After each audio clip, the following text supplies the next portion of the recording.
সকলোকে এটা নতুন ভিডিঅ'লৈ স্বাগতম জনাইছো। মোক প্ৰায়ে সুধি থকা এটা প্ৰশ্ন যে মই মোৰ চুলিখিনি কেনেকৈ কেয়াৰ লওঁ, কেনেকৈ মোৰ চুলিখিনি ইমান দীঘল হ'ল, কেনেকৈ মই মেইনটেইন কৰি ৰাখিছো। গতিকে সেই উত্তৰবোৰ লৈ আজি মই এই ভিডিঅ'টো বনাইছো। গতিকে বলক ভিডিঅ'টো আৰম্ভ কৰোঁ। প্ৰথম আৰু আটাইতকৈ ইম্পৰ্টেণ্ট পইণ্টটো হৈছে আমি চুলিখিনি কেনেকৈ কেয়াৰ কৰিম। মই প্ৰথমতেই কওঁ, যিমান পাৰে কেমিকেল, হিট এইবোৰৰ পৰা দূৰত ৰাখক।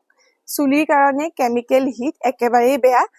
বহুত বেছি কেমিকেল থকা শ্বেম্পু হওক, হেয়াৰ মাস্ক হওক, সেইবোৰ ইউজ নকৰিব।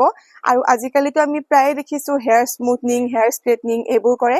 এইবোৰ আচলতে অলপ দিনৰ কাৰণেহে দেখি ভাল লাগে। সেইটো হয়, অলপ দিন দেখি ভাল লাগে, কিন্তু ইয়াৰ পৰিণাম একেবাৰেই বেয়া হয়। অলপ দিনৰ পিছত যিসকলে কৰিছে চাগে জানেই, চুলিৰ অৱস্থা একেবাৰে বেয়া হৈ যায়। গতিকে যিমান পাৰে এইবোৰ এভইড কৰক আৰু নেচাৰেলি নিজৰ চুলিখিনি ভাল কৰিবলৈ চেষ্টা কৰক।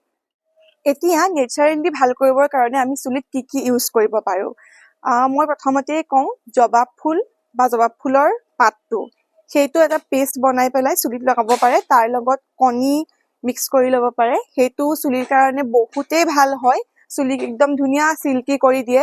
কণ্ডিচনাৰ ইউজ কৰিলে আমাৰ যেনেকুৱা হৈ যায়, সেইটো ইউজ কৰিলেও তেনেকুৱা হয়। গতিকে কণ্ডিচনাৰ ৰিপ্লেচ কৰি সেইটো ইউজ কৰিব পাৰে। আৰু ছেকেণ্ড মই কওঁ দৈ আমাৰ চুলিৰ কাৰণে বহুত ভাল। আমাৰ যোনটো ডেণ্ড্ৰাফৰ প্ৰব্লেম থাকে, সেই প্ৰব্লেমটো দূৰ হয়। গতিকে চুলিত দৈ ইউজ কৰিব পাৰে, কণী ইউজ কৰিব পাৰে। আৰু ইয়াৰ বাহিৰেও আমলা আমাৰ চুলিৰ কাৰণে বহুত বেছি ভাল। আমলা ভিটামিন চি থাকে, আমি সকলোৱে জানোৱেই। আমলা চুলিত লগাবও পাৰে আৰু খাবও পাৰে, সেইটো বাৰু মই পিছত ক'ম। প্ৰথমতে মই লগোৱাখিনিৰ বিষয়ে কৈ লওঁ। গতিকে আমলাৰো পেষ্ট বনাই চুলিত লগাব পাৰে। মষ্ট ইম্পৰ্টেণ্ট, চুলিত অইলিং কৰাটো। এসপ্তাহত এবাৰ হওক বা দুবাৰ হওক চুলিত অইলিং কৰিবই। সেইটো যিকোনো ধৰণৰ তেল হ'ব পাৰে, আপোনাক যোনটোৱে চুট কৰে। সৰিয়হৰ তেল হওক, নাৰিকলৰ তেল হওক, কিন্তু বহুত বেছি কেমিকেল থকা তেল ইউজ নকৰিব। মই বিশেষকৈ নাৰিকলৰ তেল ইউজ কৰোঁ। আগতে মই ইউজ কৰিছিলোঁ বাজাজ তেল, কিন্তু বৰ্তমান মোৰ কিবা ভাল নলগা হ'ল সেইকাৰণে মই নাৰিকল তেল ইউজ কৰোঁ। কিন্তু চাব যাতে তেলটো বহুত বেছি কেমিকেল থকা নহয়, নাৰিকল তেলো যাতে পিয়ৰ হয়। একদমেই পিয়ৰ বাৰু পোৱা নাযায়, অলপ চলপটো থাকিবই আৰু।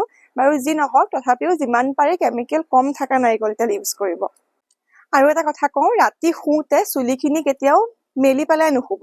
তেতিয়া কি হয়, আমাৰ বহুত বেছি শুওঁতে আমাৰ ফ্ৰিকশ্যন হয় ন, ফ্ৰিকশ্যনৰ কাৰণে চুলিৰ বহুত বেছি লছ হ'ব পাৰে, হেয়াৰ লছ হ'ব পাৰে বা ব্ৰেকেজ হ'ব পাৰে। গতিকে পাৰিলে চুলিখিনি বেনু কৰি তেনেকৈ শুব, তেতিয়া আমাৰ সেই ব্ৰেকেজটো নহয়। আৰু ছেকেণ্ডলি হৈছে এটা হেল্ডি লাইফষ্টাইল। আমি বোলে ভালদৰে চুলিত সকলোবোৰ কেয়াৰ কৰি আছো, অইলিং কৰি আছো, তথাপিও আমি বিচৰা ধৰণে ৰিজাল্ট পোৱা নাই। তাৰ এটা কাৰণ হ'ব পাৰে আমাৰ লাইফষ্টাইল। আমি এটা হেল্ডি লাইফষ্টাইল মেইনটেইন কৰিব লাগিব, তেতিয়াহে আমাৰ চুলি আৰু স্কিনে আমি বিচৰা ধৰণে ৰিজাল্ট দিব। এতিয়া হেল্ডি লাইফষ্টাইলৰ কাৰণে প্ৰথমতেই মই কওঁ, জাংক ফুড বহুত বেয়া। জাংক ফুড যিমান পাৰে এভইড কৰক।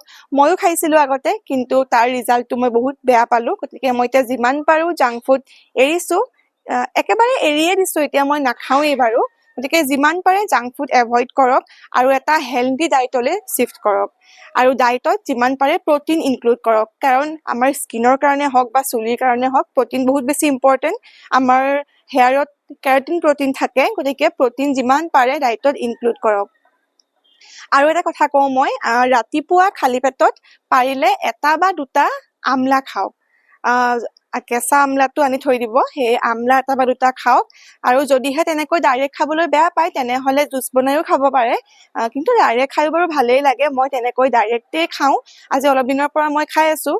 সেইটো কাৰণ মোৰ অলপমান চুলি সৰা প্ৰব্লেম হৈছিলে, আৰু এতিয়া মই সেইখিনি বহুতখিনি ভাল পাইছোঁ। বৰ্তমান চুলি সৰাটো বহুত কমি গৈছে। গতিকে যদিহে চুলি সৰা প্ৰব্লেমটো আছে, তেনেহ'লে যিমান পাৰে আমলা ৰাতিপুৱা খালী পেটত খাবলৈ চেষ্টা কৰক। থাৰ্ড পইণ্টটো হৈছে ৱেডাৰ। লক্ষ্য কৰিছেই চাগে, গৰম দিনত আমাৰ চুলি বেছিকৈ সৰে, কাৰণ সেইটো আমি গৰম দিনত ঘামি থাকোঁ। গতিকে সেইটোতো উপায় নাই, অলপমান হ'বই বাৰু।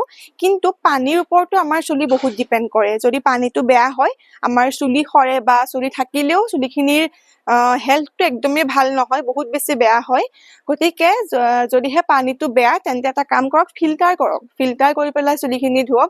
অলপমান কষ্ট হ'ব, কাৰণ চুলিখিনি ফিল্টাৰ কৰি ধোৱা বহুতখিনি পানী লাগে চুলি ধুওঁতে, কিন্তু হ'লেও যিমান পাৰে ফিল্টাৰ কৰি ধুৱক কাৰণ পানীৰ ওপৰতো চুলি বহুত ডিপেণ্ড কৰে। আৰু এটা প্ৰশ্ন যে মই কি শ্যাম্পু ইউজ কৰোঁ। আচলতে শ্যাম্পু তেনেকুৱা কথা নাই, খালি মই এটাই কথা কওঁ আপোনাক যোনটো শ্যাম্পুৱে শ্বুট কৰে, কাৰণ মোক যোনটোৱে শ্বুট কৰে সেইটো আপোনাক নকৰিব পাৰে। গতিকে যোনটো শ্যাম্পুৱে শ্বুট কৰে সেই শ্যাম্পুটোৱে ইউজ কৰি থাকিব। আজি এটা কৰিছোঁ, কাইলৈ এটা কৰিছোঁ, তেনেকৈ চেঞ্জ কৰি নাথাকিব, এটা শ্যাম্পুৱে ইউজ কৰি থাকিব। মই আজি বহুত দিনৰ পৰা এটাই কৰি আছোঁ কাৰণ সেইটোৱে মোক শ্বুট কৰে। গতিকে তেনেকুৱা যোনটোৱে নেকি শ্বুট কৰে সেইটোৱে ইউজ কৰি থাকিব। মই যোনটো কৰিছোঁ সেইটো কৰিলেহে যে ভাল হ'ব তেনেকুৱা কথা নাইকিয়া, খালি চেঞ্জ কৰি নাথাকিব। ফ'ৰ্থ পইণ্ট, যিটো নেকি আমাৰ হাতত নাই, সেইটো হৈছে জেনেটিক। মোৰ মাৰ চুলি ভাল, মোৰ আইতাৰ চুলি ভাল আছিল, গতিকে তাৰ পৰা জিনৰ পৰাও মোৰ চুলিখিনি ভাল হৈছে। গতিকে সেইটো বহুত বেছি ইম্পৰ্টেণ্ট। জেনেটিকেলিও আমাৰ চুলি বহুত ভাল হয়, কিন্তু অকল সেইটো কথাই নহয় যে মোৰ জেনেটিকেলি বেয়া কাৰণে মই একো কেয়াৰ নল'ম, তেনেকুৱা নহয়। জেনেটিকেলি বেয়া হ'লেও আমি যোনখিনি মই বাকীখিনি পইণ্ট ক'লোঁ সেইখিনিৰ জৰিয়তে আমি বহুতখিনি ইম্প্ৰুভ কৰিব পাৰোঁ। আজিৰ ভিডিঅ'টোত ইমানেই আছিল। যদিহে ভিডিঅ'টো ভাল পালে এটা লাইক কৰি দিব, কমেণ্ট কৰিব, আৰু এনেকুৱা হেয়াৰ ৰিলেটেড হওক বা আৰু ভাল ভাল কণ্টেণ্ট পাই থাকিবলৈ মোৰ চেনেলটো ছাবস্ক্ৰাইব কৰি থ'ব। আজিলৈ বাই।